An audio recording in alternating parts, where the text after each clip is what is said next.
Hello students, আজ আমি আকাশের স্টাডি প্যাকেজের প্যাকেজ 1 অ্যাসাইনমেন্ট সেট 2 এর কিছু অঙ্ক করাবো।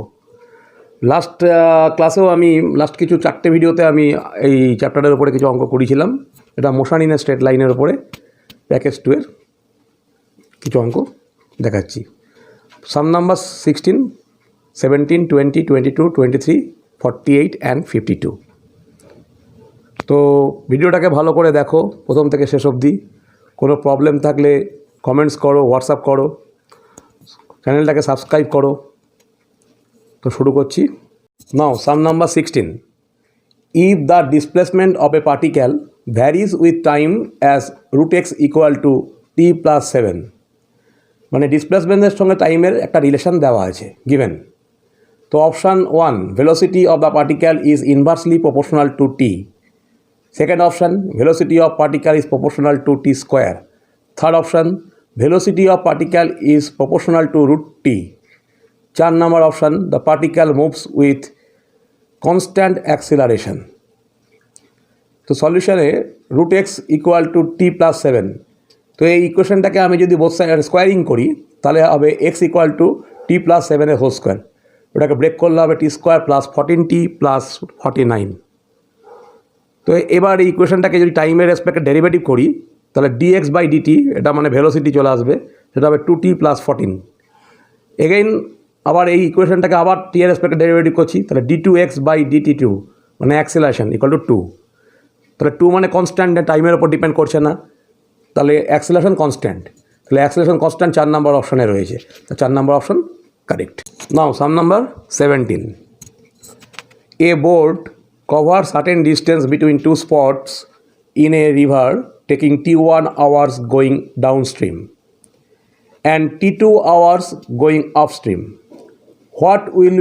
What time will be taken by the boat to cover same distance in still water?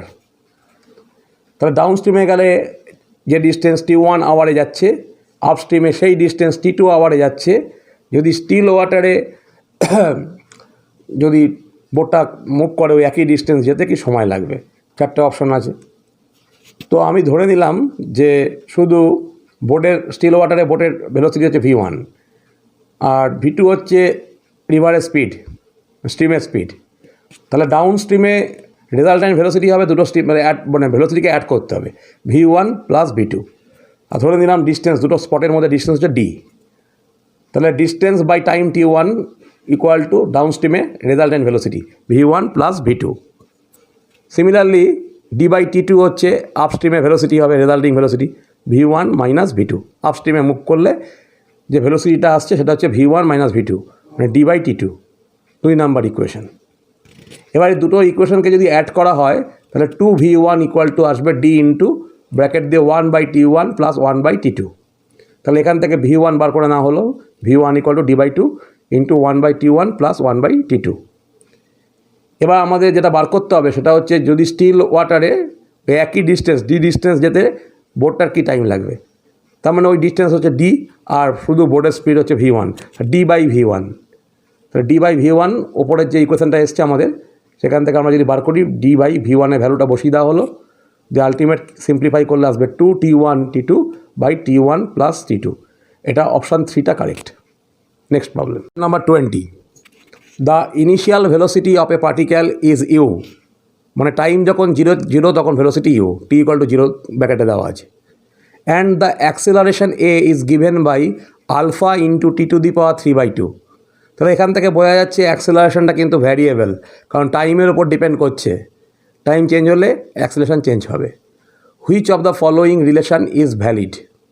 4টে relation দেওয়া আছে, কোনটা অ্যাপ্রোপ্রিয়েট হবে? তো অ্যাক্সেলারেশন যেটা দেওয়া আছে a dv by dt, a মানে dv by dt equal to alpha t to the power 3/2। তো যেহেতু ভ্যারিয়েবল অ্যাক্সেলারেশন তাহলে আমাকে এখানে টি টাইম 0 থেকে টি টাইমের মধ্যে একটা অ্যাভারেজ অ্যাক্সেলারেশন বার করতে হবে, অ্যাভারেজ অ্যাক্সেলারেশন। তাহলে এখানে টোটাল মানে ডিভি বাই ডিটি থেকে আমি ডিভিটা বার করে নেব, dv equal to alpha t to the power 3/2 into dt. এবার চেঞ্জ ইন ভেলোসিটি ইন্টিগ্রেট করে দিলে হবে। ধরে নেওয়া হচ্ছে যখন টাইম 0 তখন ইনিশিয়াল ভেলোসিটি v1 আর যখন টাইম টি তখন ভেলোসিটি v2। তাহলে ইন্টিগ্রেট করছে v1 টু v2-র মধ্যে ডিভি, তাহলে হবে v2 minus v1 change in velocity. তাহলে ওই দিকের ইন্টিগ্রেশন করলে integration 0 to t alpha t⁻³ into dt, এটা চেঞ্জ ইন ভেলোসিটি। আর টোটাল ইলাপস টাইম মানে টোটাল যে টাইমটা আমাদের লাগলো সেটা কত, integration t dt 0 to t, মানে এটা ক্যালকুলেট করলে মানে টোটাল টাইম হচ্ছে টি। তাহলে average acceleration change in velocity by time t. তো ইন্টিগ্রেশনটা করলে ওর ভ্যালুটা হবে 2/5 alpha t⁵ change in velocity ওইটা। তাহলে অ্যাক্সিলারেশন হচ্ছে ওটাকে টি দিয়ে ডিভাইড করে দেওয়া হলো। তাহলে আলটিমেট যেটা এলো সেটা হচ্ছে 2 আলফা বাই 5 t⁵/2। তাহলে এটা গেল অ্যাভারেজ অ্যাক্সিলারেশন। এবার আমরা ভেলোসিটির ইকুয়েশনে বসাবো v = u plus average acceleration into time. তাহলে অ্যাভারেজ অ্যাক্সিলারেশন ইন্টু টাইম ভ্যালুটা বসিয়ে দিলেই এটা আসবে u plus 2 alpha by 5 t⁵/2। তাহলে equation option 3 is correct. Next problem. Next sum number 22. The position x of particle along x-axis, moving along x-axis, varies with time t as x = a sin omega t, where a and omega are positive constants. The acceleration a of particle varies with time, varies with its position x as, চারটে option দেওয়া আছে। তাহলে এখানে এ capital A হচ্ছে constant আর omega হচ্ছে constant. তো সলভটা দেখো, x = a sin omega t, একে যদি টাইমের রেসপেক্টে ডেরিভেটিভ করি তাহলে হবে সাইনের ওমেগা টি এর ডেরিভেটিভ হচ্ছে cos ওমেগা টি, কালেকশন হবে ওমেগা, তাহলে আলটিমেট এলো a omega cos omega t. Next আবার ডেরিভেটিভ করছি টাইমের রেসপেক্টে d2x/dt2, তাহলে এটাই হচ্ছে অ্যাক্সিলারেশন। তাহলে আবার cos ওমেগা টি এর ডেরিভেটিভ হচ্ছে minus sine omega t into omega, তাহলে হয়ে গেল minus a omega square sine omega t. তাহলে ওমেগা স্কোয়ারটাকে যদি আমি আলাদা করে চিন্তা করি, বাকিটা দেখো এক্স মানে এ সাইন ওমেগা টি মানে হচ্ছে এক্স, তাহলে হচ্ছে মাইনাস ওমেগা স্কোয়ার এক্স, এটাই হচ্ছে অ্যাক্সিলারেশন। তাহলে option 2 is correct. Next problem. Now some number 23. A particle moves in a straight line and its position x at time t is given by x² = 2 plus t. Its acceleration is given by, চারটে option. তো অ্যাক্সিলারেশনের ভ্যালুটা কী হবে, কোন অপশনটা correct খেয়াল করো সলিউশনটা। x² = 2 plus t, both সাইডে টাইমের রেসপেক্টে ডেরিভেটিভ করলাম, 2x dx/dt = 1, তাহলে হচ্ছে 2x dx/dt মানে v, তো 2x v = 1, তাহলে v = 1/2x।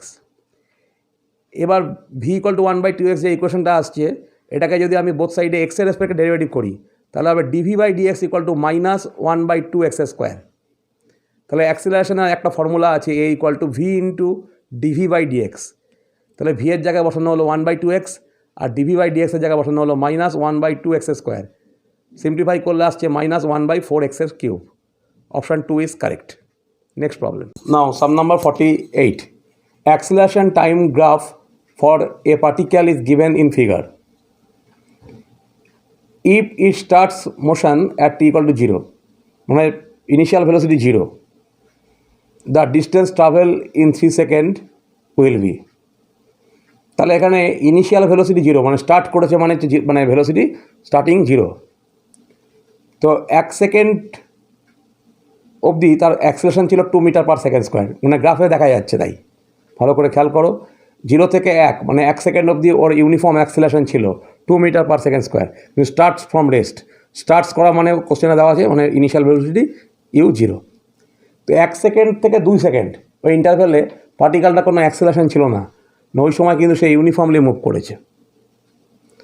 তারপরে 2 থেকে 3 সেকেন্ডে ও রিট্রেট করেছে, মানে -2 মিটার/সেকেন্ড² ওর রিটারেশন। তাহলে 3টে ডিসপ্লেসমেন্ট আমি আলাদা করে বার করবো। ফার্স্ট 0 থেকে 1 সেকেন্ড ইন্টারভ্যালের মধ্যে পার্টিকেলটার ডিসপ্লেসমেন্ট s1, ইউটা 0, হাফ a t², এটা ক্যালকুলেট করলে সিম্পলিফাই করলে হবে 1 মিটার। তো 1 সেকেন্ড পরে পার্টিকেলটার ভেলোসিটি হবে v = u প্লাস at, মানে এর জায়গায় 2 বসিয়ে t এর জায়গায় 1 বসালে দেখা যাচ্ছে 1 সেকেন্ড পরে ভেলোসিটি হচ্ছে v 2 মিটার/সেকেন্ড। তাহলে 1 সেকেন্ড পরে পার্টিকেলটার ভেলোসিটি 2 মিটার/সেকেন্ড, সেই 1 সেকেন্ড থেকে 2 সেকেন্ডে এই 2 মিটার/সেকেন্ড ভেলোসিটি নিয়ে ইউনিফর্মলি মুভ করেছে। তো সেই সময় s2 ডিস্টেন্স গেছে, তাহলে 1 সেকেন্ড টু 2 সেকেন্ড ইন্টারভ্যালের মধ্যে পার্টিকেলটা কভার করেছে 2 সেকেন্ড, মানে s2 সেকেন্ড, x2 মিটার, তাহলে s2 ইকুয়াল টু 2 ইন্টু 1 মানে 2 মিটার। আফটার 2 সেকেন্ড পার্টিকেলটা রিট্রেট করেছে -2 মিটার পার সেকেন্ড স্কোয়ার, মানে অ্যাক্সেলারেশন হচ্ছে নেগেটিভ অ্যাক্সেলারেশন, মানে রিটারেশন -2 মিটার পার সেকেন্ড স্কোয়ার, এবং ডিস্টেন্স মুভ করেছে ওই ইন্টারভ্যালে s3। তাহলে ইনিশিয়াল ভেলোসিটি ওই সময় 2, তার ফর্মুলা হচ্ছে ut plus half at square formula, তাহলে ওটা ক্যালকুলেট করলে হবে ut, মানে u হচ্ছে 2 ইন্টু 1 মানে minus half 2 into T square মানে 1 স্কোয়ার, ক্যালকুলেট করলে আসছে 1 মিটার। এবার টোটাল ডিস্টেন্স হচ্ছে s1 plus s2 plus s3 equal to 4 metre. Option 1 is correct. Now some number 52, the position x of a particle moving along x-axis varies with time t as shown in figure. The average acceleration of particle in time interval 0 to t equal to 8 second is, তাহলে এখানে ছবিতে দেখা আছে, দেখো 0 থেকে 2 সেকেন্ডে পার্টিকেলটার displacement time graph, পার্টিকেলটার ভেলোসিটি ইউনিফর্ম, তারপরে 2 থেকে 6 সেকেন্ডে পার্টিকেলটা রেস্টে আছে, তারপরে পার্টিকেলটার ভেলোসিটি 6 থেকে 8 negative velocity, uniform negative velocity. তাহলে 0 থেকে 2 সেকেন্ডের মধ্যে ওই গ্রাফটা স্লোপ হবে 40/2, তার মানে ওই ভেলোসিটি তার ইউনিফর্ম ভেলোসিটি, তাহলে 2 মিটার পার সেকেন্ড। এটা হচ্ছে 0 থেকে 2 সেকেন্ডে uniform velocity 2 metre per second. এবার 2 সেকেন্ড থেকে 6 সেকেন্ডে ইন্টারভ্যালে পার্টিকেলটা রেস্টে ছিল, তার ভেলোসিটি 0, এবং ফাইনালি 6 থেকে 8 সেকেন্ডে পার্টিকেলটার ইউনিফর্ম ভেলোসিটি হচ্ছে v2, সেটা -40/2, negative slope -20 metre per second. তাহলে average acceleration velocity change by total time 8, তার মানে -20 ফাইনাল ভেলোসিটি, ইনিশিয়াল ভেলোসিটি 20, মানে -20/8 মানে -5 মিটার পার সেকেন্ড স্কোয়ার। তাহলে অপশান 1টা কারেক্ট। আজকে এইটুকুই, পরের ক্লাসে আমি এই আকাশের প্রজেক্টাইলের উপরে কিছু অঙ্ক করাবো। তো ভিডিওগুলোকে অবশ্যই সাবস্ক্রাইব করতে ভুলবে না, সাবস্ক্রাইব করো আর ভালো করে প্রথম থেকে লাস্ট অবধি ভিডিওটাকে দেখো।